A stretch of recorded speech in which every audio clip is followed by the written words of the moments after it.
মাছ প্রিয় বাঙালির one of the favourite মাছ হলো এই পাবদা মাছ।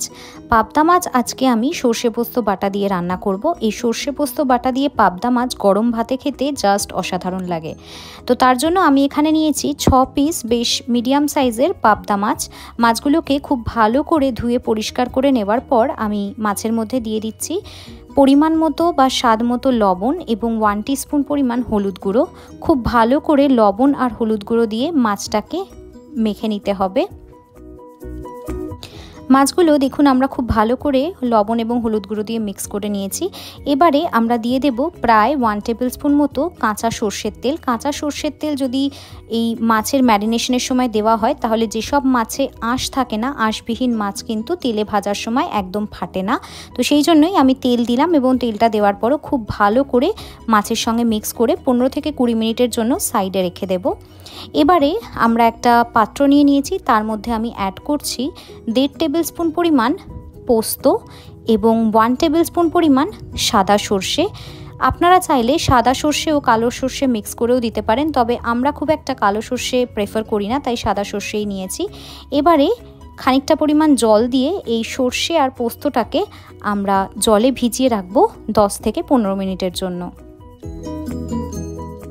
15 মিনিট পরে ফিরে এলাম। সর্ষে আর পোস্তটা কিন্তু বেশ ভালোভাবে জলের মধ্যে ভিজে গেছে। এবার জলটাকে ঝরিয়ে নিয়ে সর্ষে পোস্তটাকে আমরা একটা ছাঁকনির মধ্যে ছেঁকে নিয়েছি বা স্টেন করে নিয়েছি। এবার এই ছেঁকে রাখা সর্ষে আর পোস্তটা একটা মিক্সিং জারের মধ্যে অ্যাড করে দেব। তার মধ্যে আমরা দিয়ে দেব 1/2 টিস্পুন পরিমাণ লবণ এবং 4টে কাঁচা লঙ্কা আমি অ্যাড করলাম। ঝালটা কতটা আপনারা খেতে পছন্দ করবেন সেই অনুযায়ী লঙ্কা দেবেন। তারপরে 2 টেবিল স্পুন পরিমাণ মতো জল দিয়ে আমরা মিক্সিতে এটা 3 থেকে 4 মিনিটের জন্য ঘুরিয়ে নিয়ে একটা মিহি পেস্ট বানিয়ে নেব। অপরদিকে একটা ফ্রাইং প্যান নিয়ে নিয়েছি। ফ্রাইং প্যানের মধ্যে আমরা অ্যাড করছি সর্ষের তেল। আমি এখানে প্রায় 3 টেবিল স্পুন পরিমাণ সর্ষের তেল অ্যাড করলাম। তেলটা যখন খুব ভালোভাবে গরম হয়ে গেছে তখন আগে থেকে লবণ, হলুদ এবং কাঁচা সর্ষের তেল মাখিয়ে রাখা পাবদা মাছগুলো তেলের মধ্যে আমরা দিয়ে মাছগুলোকে উল্টে পাল্টে খুব ভালো করে ভেজে নেব।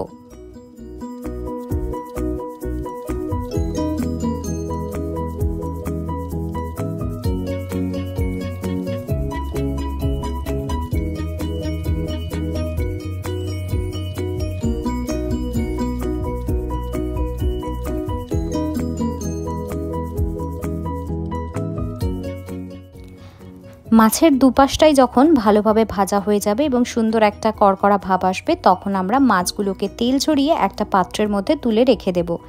এবারে ওই সেম মাছ ভাজার তেলের মধ্যেই আমরা অ্যাড করব 1/2 টিস্পুন পরিমাণ কালো জিরে এবং 3টে চেরা কাঁচা লঙ্কা। আবারও বলছি, ঝালটা কিন্তু আপনারা কতটা খেতে পছন্দ করছেন সেই অনুযায়ী লঙ্কাটা ব্যবহার করবেন। তারপরে আমরা অ্যাড করব আগে থেকে যে সর্ষে পোস্ত বাটাটা বেটে রেখেছিলাম, সেই সর্ষে পোস্ত বাটাটা আমরা তেলের মধ্যে অ্যাড করে খুব ভালো করে নেড়েচেড়ে মিক্স করে নেব এবং 3 থেকে 4 মিনিটের জন্য খুব ভালো করে এই সর্ষে পোস্ত বাটাটা কিন্তু তেলের মধ্যে কষিয়ে নেব।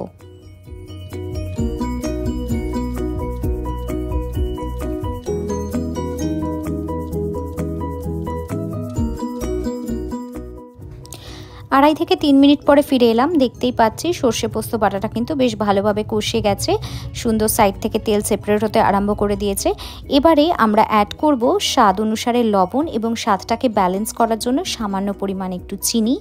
তারপরে আমরা একে একে অ্যাড করব লাল লঙ্কার গুঁড়ো। লঙ্কার গুঁড়ো কতটা অ্যাড করবেন সেটা আবারও নির্ভর করছে আপনারা কতটা ঝাল খেতে পছন্দ করছেন তার উপরে। তারপরে সুন্দর কালারের জন্য অ্যাড করছি হলুদ গুঁড়ো এবং কাশ্মীরি লাল লঙ্কার গুঁড়ো। হলুদ গুঁড়ো অ্যাড করলাম 1/2 টিস্পুন পরিমাণ, কাশ্মীরি লাল লঙ্কার গুঁড়ো অ্যাড করলাম 1 টেবিল স্পুন পরিমাণ। এবারে সমস্ত কিছুকে খুব ভালো করে নেড়েচেড়ে মিক্স করে নিতে হবে এবং আরও 2 থেকে 3 মিনিটের জন্য আমাদের সমস্ত কিছুকে ভালো করে কষিয়ে নিতে হবে।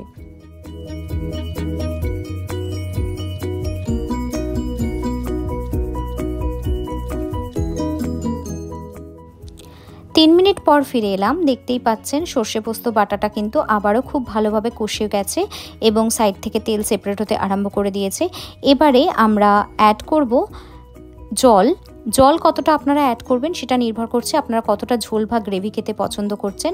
আমি এখানে অ্যাড করলাম প্রায় 1 কাপ পরিমাণ মতো জল। খুব বেশি জল অ্যাড করার দরকার নেই, কারণ এই রান্নাটা একটু গামাখাই ভালো লাগে, খুব বেশি ঝোল ভালো লাগে না।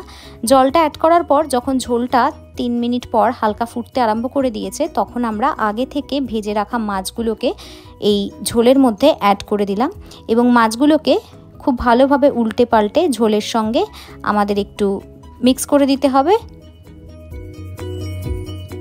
মানে মাছগুলো যাতে ঝোলের মধ্যে ডুবে থাকে বা মাছের মধ্যে যাতে ঝোলটা বা গ্রেভিটা ভালোভাবে ঢুকে যায় সেই চেষ্টা করতে হবে। তারপরে আমরা 3 থেকে 4 মিনিটের জন্য খুব ভালো করে গ্রেভিটাকে ফুটিয়ে নিলাম।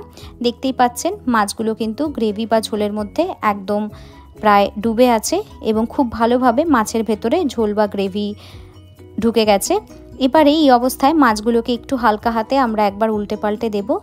আমাদের পাবদা মাছের সর্ষে পোস্ত ঝাল অলমোস্ট রেডি। এবারে একদম শেষে আমরা ওপর থেকে একটু কাঁচা সর্ষের তেল অ্যাড করব। আমি এখানে প্রায় 1 টেবিল স্পুন পরিমাণ কাঁচা সর্ষের তেল অ্যাড করলাম। এটা দিলে খুব সুন্দর একটা ফ্লেভার হয় সর্ষে বাটা দিয়ে মাছের রান্নায়। সর্ষের তেলটা অ্যাড করে হালকা হাতে একবার একটু নেড়েচেড়ে দিয়ে আমরা গ্যাসটাকে অফ করে দেব এবং একটা ঢাকনা চাপা দিয়ে 3 থেকে 4 মিনিটের জন্য একটা স্ট্যান্ডিং টাইম দিয়ে দেব। 3 থেকে 4 মিনিট পরে আমাদের পাবদা মাছের সর্ষে বাটা দিয়ে ঝাল একদম রেডি। গরম গরম ভাতের সাথে খেতে জাস্ট অপূর্ব লাগে।